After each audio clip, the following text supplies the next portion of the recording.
बिस्मिल्लाहिर्रहमानिर्रहीम। अस्सलाम वालेकुम नाज़रीन, मैं हूं कमर अब्बास और आप देख रहे हैं वॉइस ऑफ टेक्सला।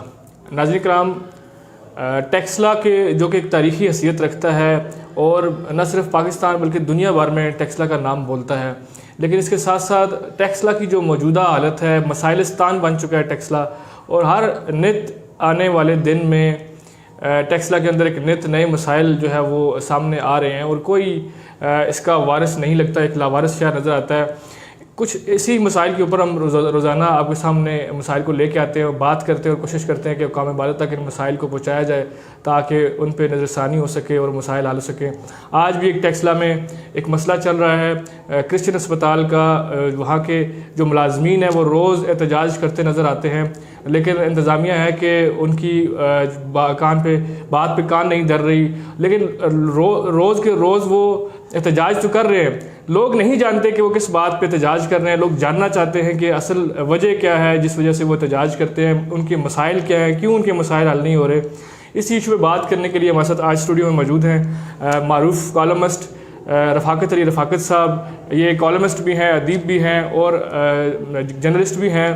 तो आज हमने इनको स्टूडियो में दावत दी है और इसी इशू पे बात करेंगे कि असल मसाइल क्या है, असल हक़ाइक़ क्या है जिसकी वजह से ये रोज़ाना एहतजाज करते हैं। आपको स्टूडियो में खुशामदीद कहता हूँ। कमर साहब, आपका बहुत बहुत शुक्रिया और मैं वेलकम करता हूँ वॉइस ऑफ टेक्सला को और आपकी कारकर्दगी को कि आपने इस शहर को पहचान देने के लिए बहुत से खूबसूरत काम किए हैं और कर रहे हैं। अल्लाह आपको तरक्की दे। मसला ये था कि क्रिश्चियन अस्पताल टेक्सला जब बनी तो एक तो इसे वक्त के हिसाब से तरक्की नहीं दी गई। एक कितने एकड़ पर फैली हुई, 8 एकड़ पर फैली हुई एक अस्पताल है और आज जदीद जो उस पर तरीक़ाकार है कि जो इलाज हैं वो एक प्लाजे में बनी हुई अस्पतालें दुनिया का जदीद तरीन इलाज कर रही हैं।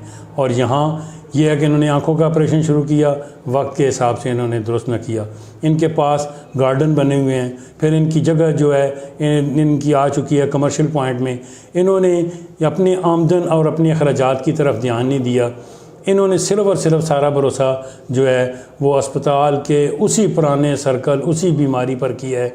और आज दुनिया पढ़ के कहाँ से कहाँ चली गई। और ये तो पहले जब हमें ये चीज़ मिली थी उस वक़्त MHB के जो अस्पताल हैं उनकी OPD भी इतनी खूबसूरत नहीं थी जितनी यहाँ थी। आज तो ये होना तो ये चाहिए था, इनकी OPD सबसे ज़्यादा खूबसूरत होती और वहाँ उस फैसिलिटी होती, चीज़ें मुहैया हो जाती। आज दिल के अस्पताल कि जो वाल पड़ रहे हैं, स्टंट पड़ रहे हैं, इसी तरह जो दीगर ऑपरेशन हो रहे हैं, तो यहाँ तो कोई नहीं। जहाँ ये अपना आम से जो आजकल जो जदीद तरक्की है कंप्यूटराइज की, मशीनरी की, कंप्यूटर की, वो भी ये नहीं हासिल कर सके। रफ़ाकत साहब, हम तो ये बिल्कुल आप दुरुस्त फरमा रहे हैं कि इस अस्पताल की अहमियत बहुत है। टेक्सला में सबसे पुराना अस्पताल था जहाँ पे लोग अपना इलाज करवाने के लिए आते हैं और इस अस्पताल ने बहुत खिदमत की है इस इलाके की। एक तो क्या वजह है कि हुकूमती सरपरस्ती नहीं मिल सकी इस अस्पताल को कि इसकी हालत ज़ार ऐसी है। और दूसरा ये बताइएगा कि अभी क्योंकि हम देखते हैं कि गो के उस तरीके से अपडेट नहीं हुआ था, लेकिन ऐसे मसाइल कभी नहीं हमने देखे कि जो मुलाजमीन हैं वो एहतजाज करते नज़र आए। थोड़ा इस पर भी बताइएगा कि क्या वजह है, उनको तनख्वाहें नहीं मिल रही, फ़ंड्स की कमी है, क्या इशू है कि ये रोज़ाना की बुनियाद पर हम देखते हैं कि एहतजाज करते नज़र आते हैं। वह ये कि कोरोना की वजह से सारी दुनिया मुतासर हुई, ये अस्पताल भी मुतासर हुई और इनको तनख्वाह देनी पड़ गई। अब इनके पास जब फ़ंड की कमी थी तो तनख्वाह इनके पास देने के लिए वो चीज़ें नहीं। अब मुलाजमीन इनके पास वो पूरे हैं, वो तनख्वाह का मुतालबा कर रहे हैं। दीगर इनके पास या तो इन्होंने बैंकों के पास जाना चाहिए था या ये हुकूमत पंजाब से लिंक कर लेते कि अब देखें ना, हुकूमत पंजाब की सारी फैसिलिटी तो मौजूद है। हुकूमत पंजाब पहले अस्पताल बनाती है, फिर डॉक्टर रखती है, फिर वहाँ कोई अपना देती है ज़रूरियात की। तो ये अब ऐसा करें कि हुकूमती लेवल के सतह के किसी MNA MPA और वफाकी वज़ीर ग़ुलाम फ़रूख़ ख़ान को मिले और उनको कहें हमें अबूरी तौर पर हम यहाँ पंजाब में बैठकर एक सहूलत आपके इस सूबे को दे रहे हैं और ये सूबा जो है ये हमें पंजाब जो सिविल अस्पताल जैसे अदारे जो हैं इनसे इतना लिंक कर दे कि जब हम निसब से ज़्यादा सहूलतें दे रहे हैं तो सिर्फ जो है वो हमारी तनख्वाहों पर तवज्जो दें, हमारी तनख्वाह दें। अब मैंने जब यहाँ नोट किया है तो शाह साहब इनको 2.25 करोड़ रुपया इनका आमदन है और ख़र्च के हिसाब से इनको ज़रूरत है, लेकिन आमदन इनको 2.25 करोड़ नहीं हो रही, इनके अखराजात इनके तनख्वाहों में यूटिलिटी बिल में 2.25 करोड़ रुपये हैं। अब 2.25 करोड़ रुपया समझो कि साल के इनको कम अज़ कम भी 22 करोड़ रुपया ज़रूरत है, तो 22 करोड़ रुपया इसके हिसाब से या तो इन्हें फ्रंट पर ऐसे जो है वो प्लाजे बनाने चाहिए जहाँ से इनके सोर्स ऑफ इनकम बढ़े, या इनको डूंगी गली है जैसे इस पर ये कमर्शियल मार्केट बनाएं ताकि ये अपनी आमदन के सोर्स यहाँ पैदा करें।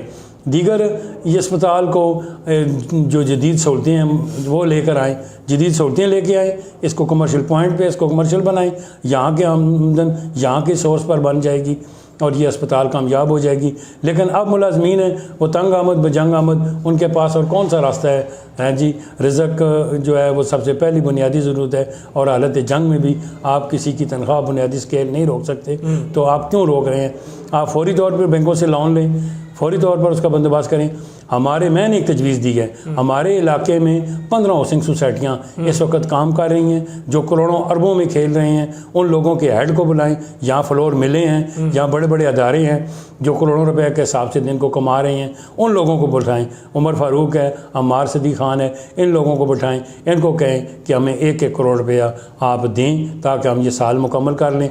और रहा मसला कि 1 करोड़ रुपया सलाहुद्दीन साहब ने, कोहिस्तान वालों ने जब एडो बनी थी तो उनको आँखों के एक अस्पताल को वाह के लिए इन्होंने करोड़ रुपया स्टार्ट में दिया, 1 लाख रुपया अब भी महीना ये दे रहे हैं। तो ऐसे मुखय्यर हज़रात हैं जिनको ये कहें तो ज़रा नम हो तो ये मट्टी बड़ी जरखेज़ है साहब। बिल्कुल दुरुस्त फरमाया और बड़ी अच्छी तजवीज़ दी आपने। ये इस शहर के ऊपर कर्ज भी है इस अस्पताल का।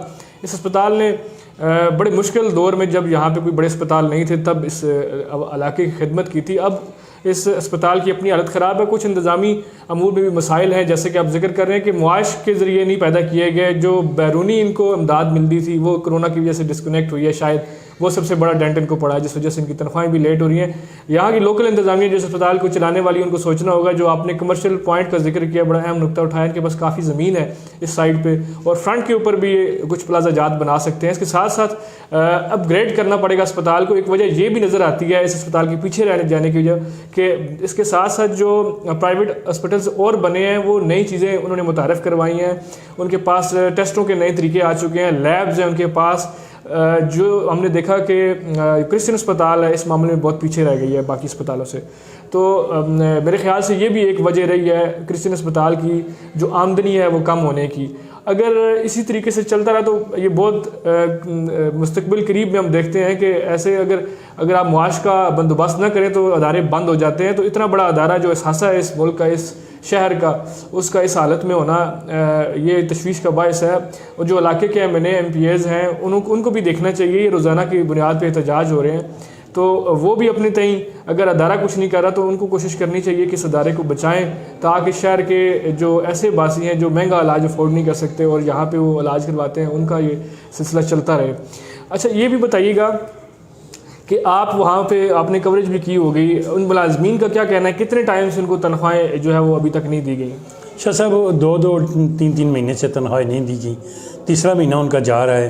तो तीसरा महीना उनका जा रहा है तो वो यही है, प्ले कार्ड उठा के बाहर आ गए हैं। उन्होंने फिर क्या कहा है? अब मैं देखता हूँ कि मुझे आप दरवाजे पर बैठा के मुझे 3 महीने से तनख्वाह भी नहीं देते, और ख़ुद मैं देखता हूँ कि यहाँ चाय उड़ रही हैं, बिस्किट अंदर आ रहे हैं, तो मैं फिर ऑटोमेटिक सवाल ये करूँगा कि ख़ुद ड्यू पी रहे हैं, बिस्किट खा रहे हैं, याशियाँ कर रहे हैं, TADA मार रहे हैं। तो इसलिए फिर उन्होंने क्या किया कि जो अदारे का जो आदमी थोड़ा सा खुशहाल वक्त सर्विस में गुजार है, उन्होंने उसी को कहा है कि इसकी ये ख़राब है, ये ठीक है।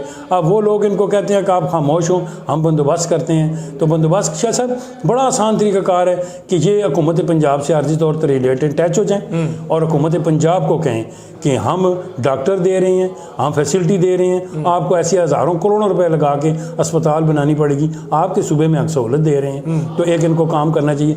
दूसरा शाह साहब इनको ये करना चाहिए कि आप देखें कि ओपल अस्पताल है और वहाँ डॉक्टर बैठे हुए हैं, जितना आपकी ये छोटा केबिन है इतने केबिन पर बैठे हैं अच्छी से अच्छा डॉक्टर जो है वो कैंसर का इलाज बता रहे कर रहे हैं, और इनके पास 8-8 कनाल के इनके लान बने हुए हैं जहाँ घास है और डेंगी है, और इसके अलावा वहाँ क्या सहूलत दे है। तो इसको उस पुराने बगीचों के हिसाब से नहीं और मौजूदा दौर के तकाज़ों के हिसाब से अस्पताल को लाएँ।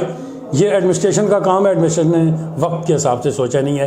थिंक टैंक यही होता है ना कि आपके पास जिन बंदों ने काम किया, मसलन डॉक्टर लाल ने काम किया, वो दुनिया से चले गए, अब उसकी बीवी मौजूद है, उसके अलावा दीगर जो बड़े डॉक्टर मौजूद हैं, दीगर जो अमले में जिसने 25-30 साल करके यहाँ काम किया उसको पता होता है कि इसको क्या बना दे। अगर अमरान उपल बैठ के एक डॉक्टर प्राइवेट एक छोटी सी अपने कोठी को हैं जी 4 चांद लगा के कर सकता है, तो उसको डोनेट देने के लिए आपने देखा होगा कि मुशर्रफ जैसे डॉक्टर ने भी आके उसको वो एड दी, अमदाद दी। तो एडो वाले इनकी आँख को देख के एडो वाले ने शुरू किया, वो अपना दौर अच्छा खासा मुदारा चला रहे हैं। आप बाह में आपके करीब हैं वो, तो आपने खुद देखा है। और दीगर आप देखें छोटे छोटे डॉक्टर हैं, उन्होंने प्लाजों पर बैठे हुए वो काम कर रहे हैं, वो कामयाब है, ये क्यों नहीं हो सकता? बिल्कुल ठीक फरमाया। और वजह ये भी नज़र आती है कि इस अस्पताल इंतज़ामिया ने ख़ुद को इस इलाके से जोड़ा नहीं मुआशी तौर पे, जैसे कि रफाक साहब फरमा रहे थे कि इन्होंने जैसे कि ईडो ने यहाँ के लोकल कम्युनिटी के साथ इंटरेक्शन रखा, उनसे डोनेशंस ली और ये फील करवाया कि ये इदारा आपका है, इस पर आपने इन्वेस्ट करना है। तो ये जो अस्पताल इंतज़ामिया है उनका ये रवैया कि वो सिर्फ बैरूनी इमदाद पे चले। अब क्योंकि कोरोना है, कोरोना में हर मुल्क को अपने मसाइल देखने हैं, तो ये अदारा भी हमारा है, इसके मसाइल भी हमारे हैं। तो इन इंतज़ामिया को चाहिए कि वो लोकल कम्युनिटी के साथ, लोकल जो अमायदीन हैं उनके साथ और ख़ास तौर पर पंजाब हुकूमत से इंटरेक्शन करे और एफिलिएशन करवा ले अपने अदारे की, ताकि इस अदारे में जो मसाइल हैं ये ख़त्म हो सकें और ये कंटिन्यू रह सके। उम्मीद है कि आपको ये प्रोग्राम पसंद आया होगा। इंशाल्लाह नेक्स्ट प्रोग्राम के साथ फिर आपके सामने हाजिर खिदमत होंगे। अल्लाह ने की बात। थैंक यू जी शाह साहब।